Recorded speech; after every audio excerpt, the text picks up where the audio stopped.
Dear students, आप सभी का ज्ञानशील स्कूल ऑफ फिजिक्स में हार्दिक स्वागत है।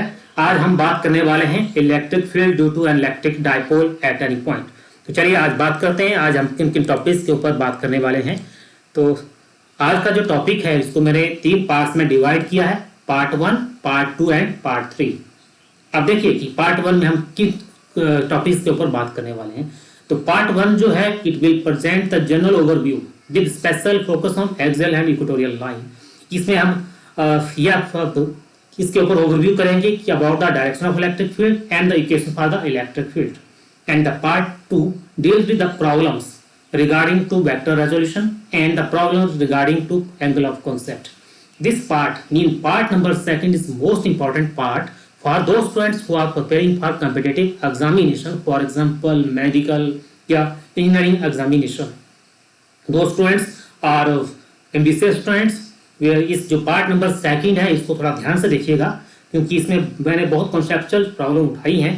एंड जो पार्ट 3 है that is the main article of the today's lecture, जिसमें हम इलेक्ट्रिक फील्ड निकालेंगे eight any point accept equatorial line and axial line. क्योंकि इससे पहले जो हमने 2 लेक्चर्स डिलीवर किए थे तो that were concern about the equatorial line and about the axial line. आज हम बात करेंगे ए स्पेसिफिक केस की। At we have to find out electric field at any point due to electric dipole. तो सबसे पहले मेन आर्टिकल्स को attend करने से पहले मैं कुछ बातें जो जनरल ओवरव्यू है जो प्रीवियस लेक्चर्स में मैंने डिलीवर कर चुका हूं, फिर भी कुछ स्टूडेंट्स को अभी जानकारी नहीं है तो थोड़ा सा रिकैप कर लें। तो सबसे पहले तो हमने एक्सियल का केस लिया था। जो एक्सियल के केस में हमने एक सम अप पॉइंट निकाला था कि जो डायरेक्शन ऑफ इलेक्ट्रिक फील्ड होती है वो क्या होती है। जो हमने कंक्लूड किया था जो डायरेक्शन ऑफ इलेक्ट्रिक फील्ड, अब डायरेक्शन ऑफ इलेक्ट्रिक फील्ड किसके रिस्पेक्ट में बात हो रही है। जो डायरेक्शन ऑफ इलेक्ट्रिक फील्ड की जो बात होती है वो इलेक्ट्रिक डायपोल मोमेंट के रिस्पेक्ट में बात होती है। ओके, तो अब जो एक्सियल का केस था उस केस में जो मैंने अभी भी यहाँ पिक्टोरियल में ड्रॉ किया है, आप देख रहे हैं कि एक्सियल के केस में direction of electric field and direction of electric dipole moment both are in the same direction. इन दोनों की सेम डायरेक्शन है, point to be noted. And the second case was case of equatorial line.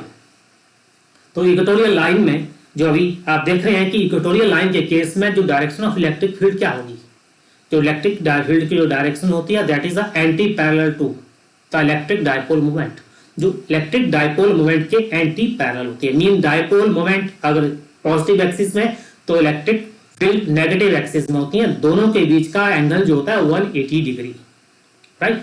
और ये तो मालूम है आपको जो डायपोल मोमेंट की जो डायरेक्शन कहां से कहां तक होती है that is from negative to positive. Okay, जो next about equation for electric field with special focus on axial line the equatorial line. ये हर स्टूडेंट्स को ये जो इक्वेशंस मैंने यहाँ पे पुट ऑन की है तो ये हर स्टूडेंट्स को इसकी इंफॉर्मेटिव टिप्स होना चाहिए कि he is capable to write down the equation for axial line, equation for the equatorial line. क्योंकि on the basis of these equations most of the problems are based and most of the problems are in the competitive examination also. तो आपके पास axial equation एक short review. axial equation के लिए जो आपके पास axial equation क्या कहती है, जो इलेक्ट्रिक फील्ड होती है that is a 1/4 epsilon naught 2p/x³, right? Whereas in case of equatorial 1/4 epsilon naught p/x³। अब इन दोनों को जब आप कंपेयर करें then what you have to find out, we have to conclude that जो एक्सियल लाइन पे जो इलेक्ट्रिक फील्ड है, जो इलेक्ट्रिक फील्ड की जो स्ट्रेंथ है that is the 2 times that of the equatorial line. Okay, this is very important point to be noted. Next जो part है आपका, ये आपका पार्ट नंबर 2 है। और जो मैंने कहा जो पार्ट नंबर 2 है बहुत बेसिक पार्ट है आपका। और बहुत सारे स्टूडेंट्स के लिए जो कॉम्पिटिटिव एग्जामिनेशन की तैयारी कर रहे हैं, या हो सकता है कि बहुत सारे स्टूडेंट्स को अभी भी इतनी ज़्यादा इन्फॉर्मेटिव नहीं है रिगार्डिंग टू दिस, जो मैंने यहाँ कुछ वेक्टर्स ड्रॉ किए हैं, राइट। और वो जो उनके पीछे एक्चुअली बेसिक या जो फंडामेंटल लॉजिक है वो क्या है। मैंने यहाँ पे 3 केसेस लिए हैं, केस 1, केस 2 एंड केस 3। अब सबसे पहले केस नंबर 1 पे फोकस कीजिए।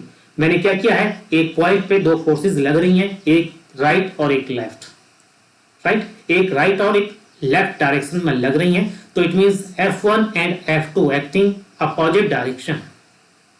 अब बात ये आती है कि actual displacement of this particle कहां होगा। जो पिक्टोरियल इज वेरी क्लियर, जो डायरेक्शन ऑफ द डिस्प्ले या डिस्प्लेसमेंट ऑफ द पार्टिकल उस डायरेक्शन में होगा जिस डायरेक्शन में ज्यादा फोर्स लग रही है। ओके, और all students capable to answer that. तो सीधा कहेगा कि F1 minus F2, here F1 is greater than the F2, जो नेट फोर्स होगी that is F1 minus F2। Okay, अब द सेकंड केस, अब उसी पार्टिकल पे फोर्स लग रही है, F1 भी उसी डायरेक्शन में है, F2 भी उसी डायरेक्शन में है, then net force is also in the same direction, means जो पार्टिकल का जो डिस्प्लेसमेंट होगा उसी डायरेक्शन में होगा, और जो मैग्नीट्यूड ऑफ फोर्स होगा वो क्या हो जाएगा, एड अप हो जाएगा, इंक्रीज हो जाएगा। क्लियर। अब इन दोनों आर्टिकल जो आपके पास जो दोनों स्पेसिफिक केस मेरे लिए, इन दोनों के पीछे बेसिक लॉजिक क्या है। अभी तक तो students capable to understand that, but now listen to me. अब जो मैं बेसिक लॉजिक क्लियर करने जा रहा हूं, इन दोनों के पीछे लॉजिक क्या है, राइट। किसी भी स्टूडेंट से पूछा जाए, एक स्टूडेंट है, एक मान लीजिए 20 न्यूटन फोर्स यहाँ पे इस तक अप्लाई कर रहा है, 5 न्यूटन इस तक अप्लाई कर रहा है, तो बताइएगा फाइनल डिस्प्लेसमेंट कहाँ होगा। तो आंसर इज दैट, जहां पे 20 न्यूटन जिस तक 20 न्यूटन फोर्स अप्लाई हुआ, एक्चुअली मूवमेंट उस डायरेक्शन में रहेगा। ओके, अब इसके पीछे जो फंडामेंटल कॉन्सेप्ट क्या है, जो फंडामेंटल कॉन्सेप्ट है that is concern to parallelogram law of vector addition. Denote, parallelogram law of vector addition. बहुत सारे स्टूडेंट्स जो आपका जो स्टूडेंट्स हैं उन्होंने सोच लिया है कि इस वक्त सारा के सारा का फोकस कहाँ हो गया है, parallelogram law of vector addition.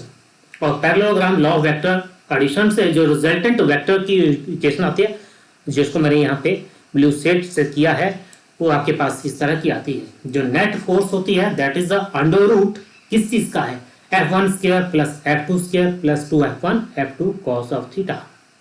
Okay, तो ये इक्वेशन स्टूडेंट्स ने प्रीवियस क्लास में भी ड्राइव आउट की है, और बहुत सारे केसेस हमने अभी जो प्रीवियस लेक्चर्स अभी इलेक्ट्रोस्टैटिक्स में हमने डिलीवर किए, और कई बार ये इक्वेशन अप्लाई हुआ है। अब फिर हम बात करते हैं केस नंबर 1 की।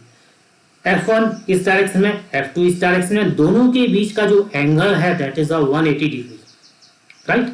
जो 180 डिग्री है तो mean cos 180 degree that is equal to -1, cos 180 degree that is equal to -1। अगर हम cos 180 की डिग्री की वैल्यू यहाँ -1 पुट कर दें तो आपके पास इक्वेशन क्या रहती है, जो आपके पास F नेट रहेगा under root F1 square plus F2 square minus 2F1 F2। और आपको मालूम है कि किस चीज का होल स्क्वायर है, ये है F1 माइनस F2 का होल स्क्वायर। जब होल स्क्वायर से अंडर रूट कैंसिल आउट हो जाएगा तो आपके पास नेट रिजल्ट क्या रहा, F1 माइनस F2। ओके, जिसको मैंने एक नेट सेल में जो एक आप किसी भी स्टूडेंट से कहते हैं कि 20 न्यूटन इस तक का 5 न्यूटन है, net force that is 20 minus 5 mean 15, right. तो this is the fundamental concept. इसके पीछे जो है, पीछे ये बेसिक लॉजिक है। अब जो केस नंबर जो सेकंड है, इसके ऊपर फोकस कीजिए। यहाँ पे पैरेललोग्राम लॉ अप्लाई कीजिए, दोनों सेम डायरेक्शन में, मींस F1 फोर्स भी उसी डायरेक्शन में, F2 फोर्स भी उसी डायरेक्शन में, तो इट मीन दोनों के बीच का एंगल क्या है, दोनों के बीच का जो एंगल है दैट इज 0 डिग्री, और cos 0 that is equal to 0, cos 0 is equal to 1, not cos 0 degree is equal to 1। जब cos 0 डिग्री की वैल्यू इक्वल टू 1 आप यहाँ पे अप्लाई करें, then what you will get, you will get under root F1 square plus F2 square plus 2F1 F2, right. और ये क्या है, एक F1 प्लस F2 का होल स्क्वायर है, और बाहर क्या है, अंडर रूट से होल स्क्वायर कैंसिल आउट हो गया, तो आपके पास क्या रहा, F1 प्लस F2, जिसको आप एक फटाक से आप कह सकते हैं कि ये फोर्स 5 न्यूटन इस तरफ है और 20 न्यूटन भी इसी तरफ लग रही है, सेम डायरेक्शन में, तो रिजल्टेंट जो फोर्स होगी क्या होगी, 20 प्लस 5 मीन 25 न्यूटन, राइट। अब थर्ड केस पे आप फोकस कीजिए। जो थर्ड केस है आप देख रहे हैं कि उसी पॉइंट पे फोर्स लग रही है जो F1 है along this direction, F2 along this direction, means जो F2 है making an angle of 90 degree with F1। Then problem is that where will be the displacement of the particle, क्योंकि उस पार्टिकल पे एक फोर्स इस तरफ है एक इस तरफ है, तो फाइनली पार्टिकल कहां डिस्प्लेस होगा, दैट इज द प्रॉब्लम। और ये है problem of vector resolution, right. तो यहां भी वही कॉन्सेप्ट हम अप्लाई करेंगे, parallelogram law of vector addition, right. अब इन दोनों के बीच का जो एंगल है दैट इज ऑफ 90 डिग्री, दोनों फोर्सेस के बीच का जो एंगल है वो क्या है 90 डिग्री। फिर हम पैरेललोग्राम इक्वेशन में 90 degree cos 90 that is equal to 0 जब अप्लाई करेंगे तो आपके पास जो फैक्टर है plus 2f1 f2 cos of theta that is equal to 0। जब 0 आ गया तो net force that is under root f1 square plus f2 square, clear. तो ये जो आपका f है that is the resultant of two component, क्योंकि आपने फोर्स इस तरफ लगाई है एक फोर्स इस तरफ लगाई है, राइट। तो एक्चुअली डिस्प्लेसमेंट तो इस डायरेक्शन में हुआ, तो इट मींस ये जो फोर्स है क्या होगी दो कंपोनेंट पे रिजॉल्व होगी। इट मीन कुछ कंपोनेंट इस तरफ लग रहे हैं कुछ कंपोनेंट उस तरफ लग रहे हैं, इन दोनों का रिजल्टेंट दिस वन। अब वो कंपोनेंट हमने इवेल्युएट करने हैं कि कंपोनेंट कौन कौन से हैं। तो इसको आप साइड व्यू में देख सकते हैं कि इस कंपोनेंट को मैंने रीड्रॉ किया। आपने क्या किया, मैंने यहाँ पे इसको क्या किया नॉर्मल ड्रॉ कर लिया। जब नॉर्मल ड्रॉ किया तो आपके पास एक right angle triangle, right, right angle triangle में आपने ट्रिगोनोमेट्री रेशियो अप्लाई किया। Trigonometry ratio sine of theta that is a perpendicular over hypotenuse, जो परपेंडिकुलर ओवर हाइपोटेन्यूज और परपेंडिकुलर साइड आपके पास f साइन ऑफ थीटा आ गई, क्योंकि here hypotenuse that is equal to f है और परपेंडिकुलर साइड आपकी दिस वन, ये आपकी परपेंडिकुलर साइड है। तो यहाँ पे f sine theta component, right. तो ऑफ कोर्स इस तरफ कौन सा कंपोनेंट होगा f cos ऑफ थीटा। तो this is the problem of vector resolution. बहुत इंपॉर्टेंट बहुत बेसिक जानकारी है कि कैसे वेक्टर जो रिजॉल्व होते हैं और उनके पीछे बेसिक लॉजिक क्या है। अगर हम वेक्टर रेजोल्यूशन की बात करें तो vector resolution that is a splitting of component of a vector into more than two components, clear. इसके बाद हम बात करने वाले हैं problems deals with the angle of concept. यहाँ पे हम उन प्रॉब्लम्स को लेके आ रहे हैं जो कि एंगल ऑफ कॉन्सेप्ट के साथ डील हो रही है। Very very important. जैसे मैंने कहा कि जो स्टूडेंट्स हैं जो कॉम्पिटिटिव एग्जामिनेशन की तैयारी कर रहे हैं बहुत कई बार कंफ्यूज जाते हैं, क्लियर। तो यहाँ पे मैंने 3 केसेस लिए हैं, केस 1, 2 एंड 3। और जैसे मैं इन केसेस को यहाँ पे एक्सप्लेन करूंगा तो बहुत सारे स्टूडेंट जिन्होंने इस आर्टिकल को अटेम्प्ट कर लिया है या पढ़ चुके हैं, राइट, या जो कॉम्पिटिटिव की तैयारी कर रहे हैं और उनको थोड़ी जो छोटी छोटी सी बेसिक सी जानकारी नहीं है, दे विल बिकम, ये जो स्लाइड है उन स्टूडेंट्स के लिए बहुत बहुत इंपॉर्टेंट है। तो केस नंबर 1, तो सबसे पहले जो मैंने बात की थी कॉन्सेप्ट की, जो इलेक्ट्रिक डायपोल मोमेंट के केस में जो डायरेक्शन कहाँ होती है that is the negative to positive, right. जो डायपोल मोमेंट की direction negative to positive. For example तो केस 1 मैंने यहाँ पे point distance you have to ask, ये अपने केस 1 के केस में मैंने इस पॉइंट पे इलेक्ट्रिक फील्ड निकालनी है। I have to drive out equation for electric field या evaluate the electric field at this point, जो कहाँ कितने डिस्टेंस पे लिया है आपको दिया गया एट डिस्टेंस r।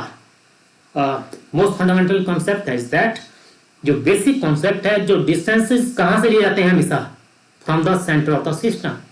और यहाँ पे क्या है electric dipole that is arrangement of equal and opposite charges. तो ये अरेंजमेंट है, इट इज अ सिस्टम और इसके जितने भी डिस्टेंसेस कहाँ पे लिए जाएंगे from the centre, be keep in mind, क्योंकि मैंने प्रीवियस लेक्चर्स में भी इस चीज के ऊपर ज्यादा फोकस किया है।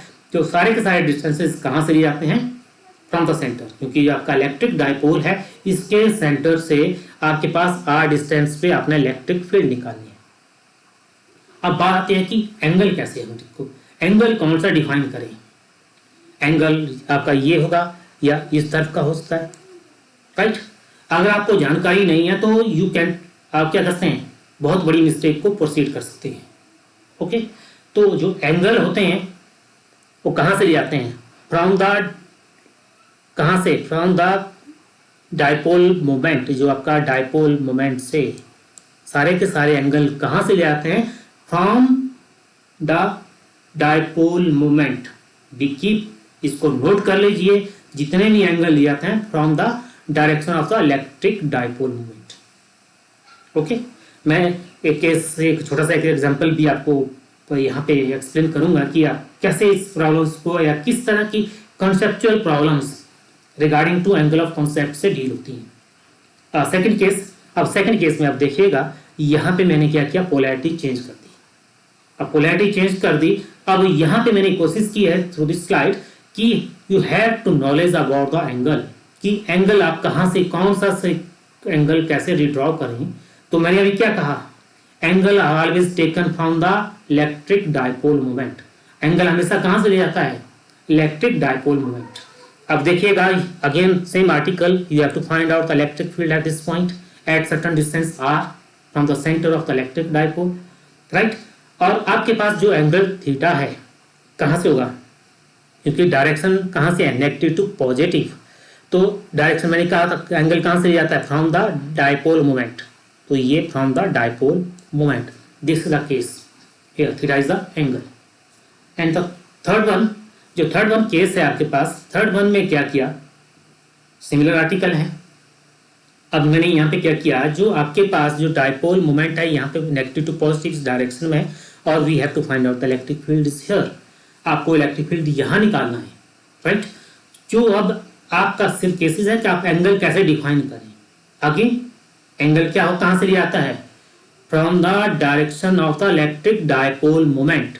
जो direction of electric dipole moment यहाँ है, तो ये इस डायरेक्शन से देखिएगा, this is the direction of electric dipole moment, यहाँ से ये वाला एंगल जो होगा ये, clear, this is the angle theta. अब बात करते हैं कुछ एक सिंपल सा केस में लेके आ रहा हूं। मान लीजिए आपके पास एग्जाम में पूछ लिया गया, या आपके पास कोई बोर्ड एग्जाम में क्वेश्चन पूछ लिया गया कि you have to find out the electric field on the electric dipole at distance r from the centre. Mean 5 centimetre के डिस्टेंस पे आपने इलेक्ट्रिक फील्ड निकालनी है। एंड यू, और आपके पास एक गिवन, मान लीजिए this is the given pictorial, ये आपके पास पिक्टोरियल दिया है, और this angle is 130 degree, suppose this angle is 130 degree. Then आपने इलेक्ट्रिक फील्ड निकालनी है, राइट। आपके पास मान लीजिए पिक्टोरियल नंबर 1 है, और आपने 5r is you have to given 5 centimetre, कितना दिया है, 5 centimetre you have to given, और angle, this angle is 130 degree.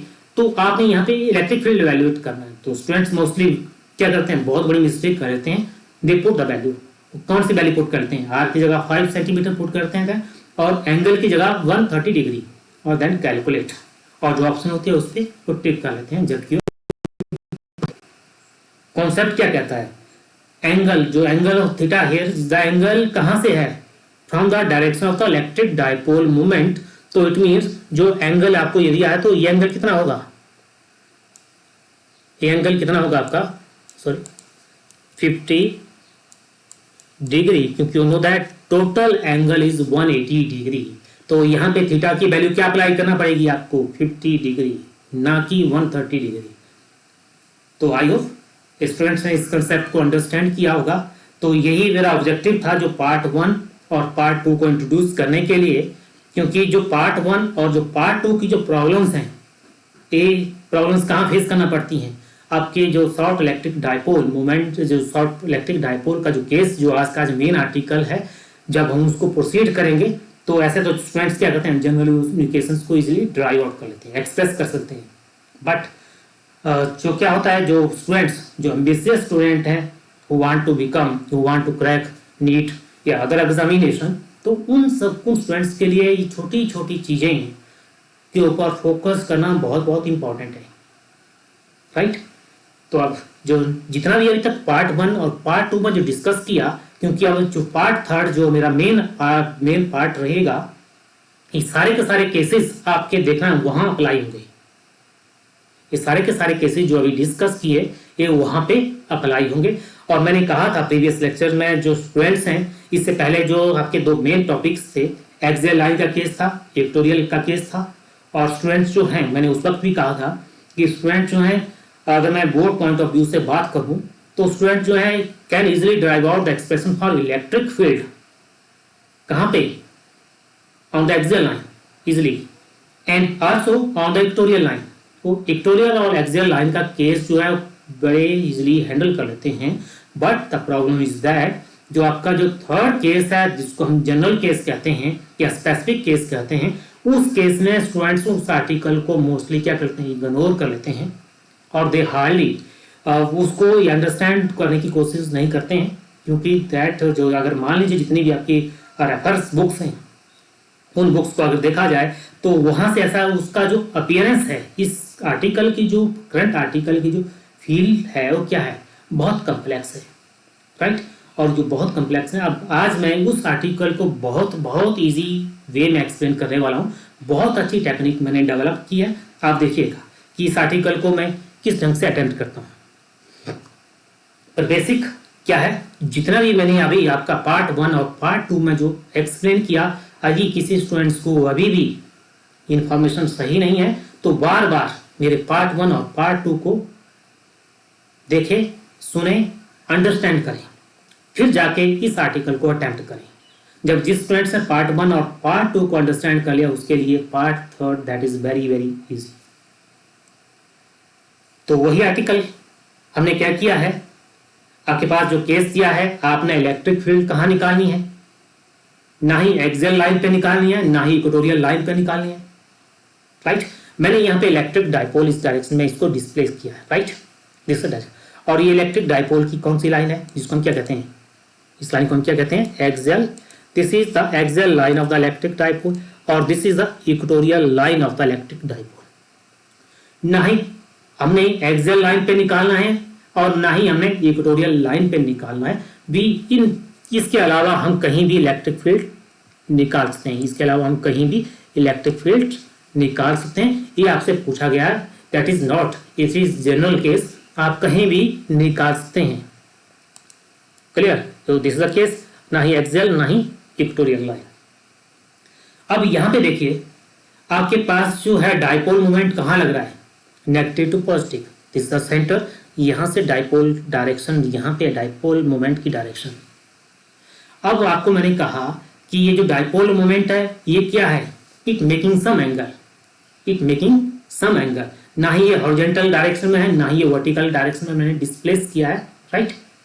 It making some angle with the axis, horizontal axis के साथ कुछ एंगल बना रहा है। तो सबसे पहले हमें किसके ऊपर फोकस करना है, it means it resolve into two component. ये जो आपके पास जो वेक्टर P है, it is the result of two, it is the result of two components. अब वो कंपोनेंट कौन कौन से हैं वो सबसे पहले निकालने हैं। और संपूर्ण कंपोनेंट्स को निकालने से पहले पहले हमें एंगल थीटा डिफाइन करना पड़ेगा, एंगल थीटा डिफाइन करना पड़ेगा। मैंने क्या कहा, theta is the angle between, कहां से है, आपका पास जो है थीटा डाइपोल लेंथ और इलेक्ट्रिक फील्ड के बीच का जो एंगल है, दैट्स अ थीटा, राइट। अब इसके बाद आप देखिएगा यहाँ पे दो कंपोनेंट में रिजॉल्व हुआ, P cos theta, P sin theta. ये हमने कहाँ से निकाल लीजिए, मान लीजिए यहाँ से हमने इसको, मैंने एक साइड व्यू में प्रेजेंट किया, यहाँ पे एक नॉर्मल ड्रॉ करें तो आपके पास एक राइट एंगल ट्राइंगल बन जाती है। तो परपेंडिकुलर ऑन दिस साइड, ये आपके पास परपेंडिकुलर है, जो यहाँ पे नीचे साइड व्यू में इसको एक्सप्लेन किया है। तो जो परपेंडिकुलर की साइड है दैट इज अ साइन, तो यहाँ पे कौन सा फंक्शन होगा, साइन। तो इट मीन्स ये कंपोनेंट साइन थीटा है और ये कंपोनेंट क्या होगा, P cos थीटा, राइट। तो यहाँ पे जो आपके पास मालूम है, क्योंकि this is the resultant vector, ये जो आपके पास कौन सा वेक्टर है, this is the resultant vector जो इस तरफ है।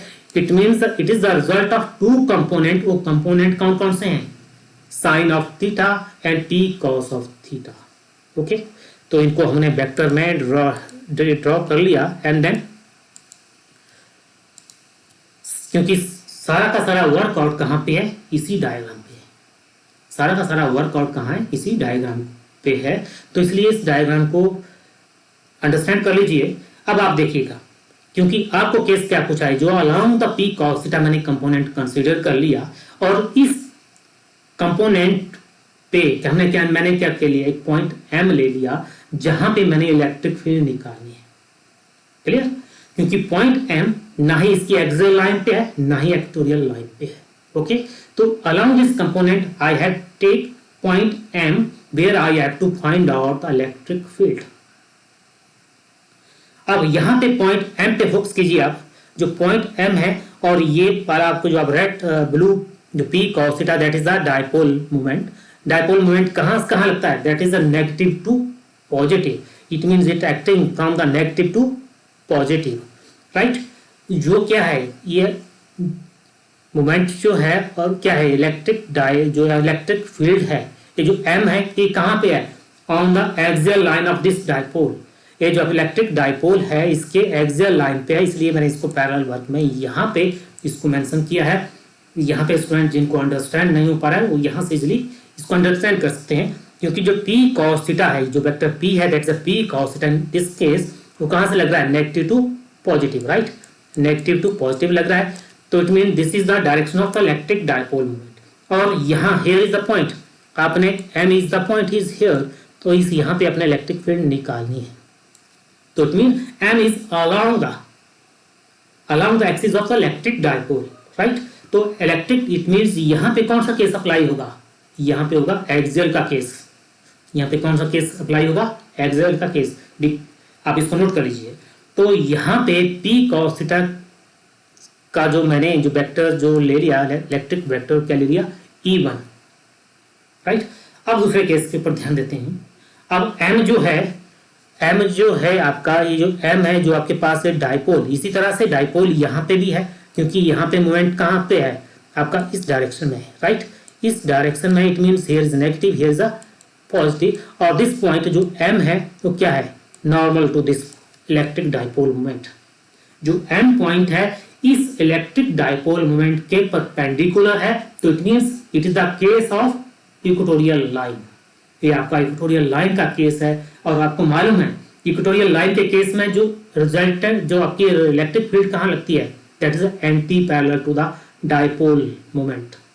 अगर डायपोल मोमेंट इस डायरेक्शन में है तो इलेक्ट्रिक फील्ड इसके एंटी पैरेलल होगी, राइट। तो इस पॉइंट पे जो डायरेक्शन ऑफ इलेक्ट्रिक फील्ड क्या होगी, E2 is the result of P sin theta and E1 is the result of P cos of theta. Hope you have to understand this one। अब यहाँ पे दो वेक्टर हैं आपके पास, vector E1 and vector E2। अब आपके पास इसी point पे एक वेक्टर इस तरफ लग रहा है, एक वेक्टर इस तरफ लग रहा है। It means the net effect कहाँ रहेगा, पैरेललोग्राम अप्लाई करेंगे अलोंग दिस डायरेक्शन, जो इनका डायगोनल होगा। यहाँ पे पैरेललोग्राम लॉ अप्लाई करेंगे, जो E net is the electric field acting along this direction, okay. और यही आपका मेन टारगेट है। तो डियर स्टूडेंट्स, आपने देखा कि जो इसको सबसे इंपॉर्टेंट है किसके ऊपर ध्यान देना, सबसे ज्यादा वर्क किसके ऊपर करना है, जो आपके पास डायग्राम है। तो इसलिए जो मैंने अभी जितना भी एक्सप्लेन किया इसको अंडरस्टैंड कीजिए। व्हाट आई हैव एक्सप्लेन, सारा का सारा आर्टिकल यहीं पे फोकस कर दिया, और मैंने कहा जो ई नेट जो है this is your resultant equation. इसके बाद आपको क्या करना है, equation step by step follow up करनी है। तो चलिए जो हमने अभी किया जो डायग्राम है उसको हम just we have to explain that. हमने क्या किया, let an electric dipole A B of moment, हमने क्या किया, मोमेंट पी है और P resultant of two component. ये जो पी है किसका है, दो कंपोनेंट का रिजल्टेंट है, that is P sine theta and P cos of theta, okay. And after that what we have to do, हमने क्या किया, we have consider M is the point where we have to find the electric field. हमने इस point M लिया जहां पे हमने electric field निकालनी है, ओके।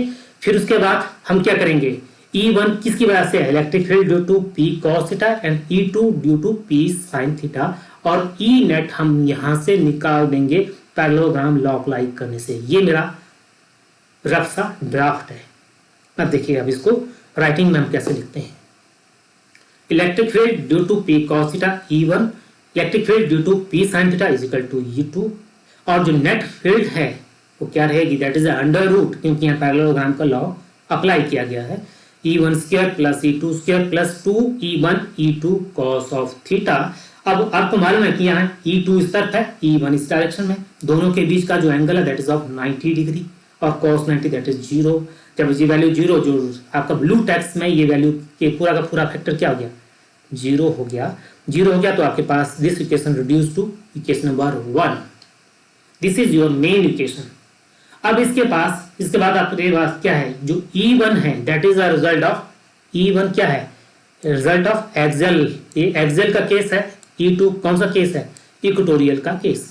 और आपको मालूम है कि E1 एक्सेल के केस में इलेक्ट्रिक फील्ड की इक्वेशन क्या होती है, E2 की क्या होती है, तो उसको आप क्या कर लीजिए, यहाँ पे आप कॉपी पे नोट डाउन कर लीजिए। ओके, अब इस प्रेजेंट कंडीशन में इस इक्वेशन को आपने क्या करना है, मॉडिफाई करना है। मॉडिफाई किस तरीके में करना है, आप एक्सेल का केस देखिए तो एक्सेल के केस में P, यहाँ पे आपका इलेक्ट्रिक डायपोल मोमेंट P है, परंतु यहाँ पे P क्या है, P क्या है, P cos ऑफ थीटा है। एक्सेल के केस में क्या है, P cos ऑफ थीटा, ये देखिएगा P cos of theta axial case case में। ओके, और इक्वेटोरियल के केस में P sin ऑफ थीटा। आपको ये जो इक्वेशन है, जो एक्सेल की और इक्वेटोरियल के जो इक्वेशन है उसको प्रेजेंट कंडीशन में मॉडिफाई करना है, और हमने मॉडिफाई कर ली। Okay, and what will be the next step. अब इसके बाद आप सोचिए और स्टे फॉर ए व्हाइल, और उसके बाद देखिएगा इसके बाद नेक्स्ट स्टेप क्या होगा। बहुत इजी है, we have to play with this. हमने इन इक्वेशंस के साथ प्ले करना है। इसके बाद हम अगर E1 और E2 की जो वैल्यू यहाँ पे लिखी, इनको इक्वेशन नंबर 1 में अप्लाई कर दें, देन व्हाट हैपन। चलिए देखते हैं क्या होता है। इसके बाद हम क्या करेंगे, E1 और E2 की वैल्यू डायरेक्ट इक्वेशन नंबर 1 में, पहले तो हम इसको अप्लाई करते हैं, फिर देखते हैं इसके बाद क्या होता है। वी हैव पुट आउट, हमने ये इक्वेशंस E1 और E2 की वैल्यू यहाँ पर पुट कर दी, और हमारे पास ये इक्वेशन हमने, अब इसके बाद हमने क्या करना है, अब देखिएगा इन दो, इस इक्वेशन पे देखिएगा दो फैक्टर हैं, दो फैक्टर में जो कॉमन है, सबसे पहले किसके ऊपर ध्यान देना है, जो कॉमन है, क्योंकि वी हैव, हमने क्या करना है, इजी टू इजी, इस इक्वेशन को इजी टू इजी वे में एक्सप्रेस करना है। This is the main objective of our. अब हमारा मेन ऑब्जेक्टिव क्या रहेगा, इस इक्वेशन को क्या करना है, इजी टू इजी वे में एक्सप्रेस। तो इजी वे क्या होता है, इन दोनों फैक्टर्स में जो ब्लू टेक्स्ट में ये टर्म क्या है, कॉमन है, कॉमन अप्लाई कर दिया, तो बाकी क्या रहा, ब्रैकेट में रहा, बाकी कुछ भी नहीं किया हमने। क्लियर। अब इसके बाद इस इक्वेशन को देखिए, इसके बाद क्या हो सकता है, इसके बाद क्या हो सकता है, इसके बाद ध्यान देना है। अब देखिए इसके बाद जो मेरे पास, जो मैंने इसको ब्लू टेक्स्ट में किया है, यहाँ पे इसको क्या किया मैंने, इसको ओपन कर दिया, इसको क्या कर दिया, ओपन कर दिया, क्योंकि 2 cos थीटा का whole square that is 4 cos square theta, यही किया। बाकी इक्वेशन कुछ भी डिमांड नहीं करिए, अभी आपसे यही डिमांड करिए कि सिर्फ अभी आप जस्ट इतना कीजिए, और हमने वो कर लिया, राइट। अब ये जब कर लिया तो इसके बाद जो it depends upon the practice. अब इसके बाद जो स्टूडेंट्स कहते हैं, कुछ स्टूडेंट्स कहते हैं इसको, या इसके बाद हम फैक्टर जो 4 cos स्क्वायर थीटा, इसको हम क्या कर दिया, तोड़ दिया, इसको हमने कर दिया, तोड़ के रख दिया। अब तोड़ क्यों, क्योंकि मैंने कहा our target to express the equation simple to simple way, right. अब इसको ब्रेक करने का क्या किया मैंने, इसके बाद इस जो 4 cos स्क्वायर जो थीटा है, इसको मैं ब्रेक कर लूंगा, mean 3 cos square theta plus 1 cos square theta, no change, equation में कोई चेंज, कोई ज्यादा फर्क नहीं पड़ने, मतलब no there is no change. यदि मैं इस फैक्टर को ऐसे लिखूं 3 cos square theta plus 1 square cos square theta, फिर उसके बाद देखते हैं क्या होता है, वही किया, 3 cos square theta plus cos square theta, right. फिर sin square theta as it is, जो ब्लू टेक्स्ट में है, you know that is equal to 1, cos square theta plus sin square theta is equal to 1 के बराबर होता है। अब इस इक्वेशन में हम अगर वैल्यू पुट कर दें तो मेरे पास this equation reduce to this one, और this is the main equation.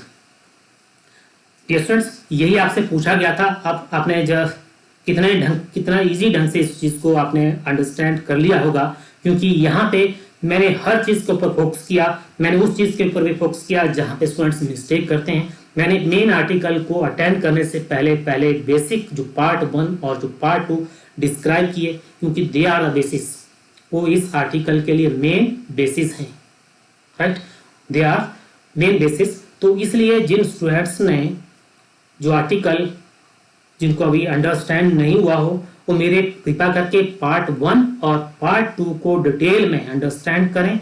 Then दो students who are feeling too complex this case, ये जो आपका केस है, स्पेसिफिक केस है, जो इसको बहुत कॉम्प्लेक्स लेते हैं, उनके लिए इजी टू अंडरस्टैंड।